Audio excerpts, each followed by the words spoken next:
అండి, వెల్కమ్. మీ ఎనర్జీస్ మీ క్రష్ పైన ఎలా ఉన్నాయి అనేది నేను 2 ఎనర్జీస్ డ్రా చేశానండి. క్విక్గా చెప్తాను. సో ఇక్కడ ఏంటంటే మీరైతే ఒక చేంజ్ కోసం ఎక్స్పెక్ట్ చేస్తున్నట్టయితే ఉంది.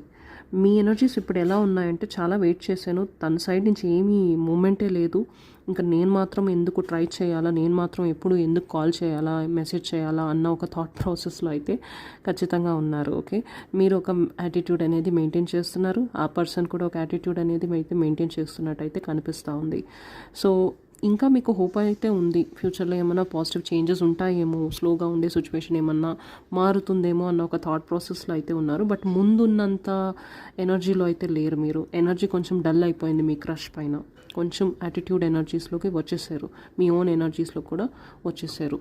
సో బేసికల్గా ఒరాకిల్ మెసేజెస్ లవింగ్ రిలేషన్షిప్లో ఉన్న వాళ్ళకి మాత్రమే. బట్ చూద్దాం, నాకు క్యూరియస్గా ఉంది. ఒక కార్డ్ అయితే తీసాను, మీ ఎనర్జీస్ మీ క్రష్ పైన ఎలా ఉన్నాయి అనేది. Dating, let's go for a coffee today. మీకు మీ క్రష్ తోటి డేటింగ్ వెళ్ళాలని ఉంది, టైం స్పెండ్ చేయాలైతే ఉంది, అలాంటి ఎనర్జీలో ఉన్నారు. మేబీ మీరు ఆల్రెడీ చేస్తున్నట్టున్నారు. ఓకే, ఈ రీడింగ్ కానీ మీకు మ్యాచ్ అయితే ఖచ్చితంగా ఒక కమెంట్ అనేది టైప్ చేయండి. Thank you so much.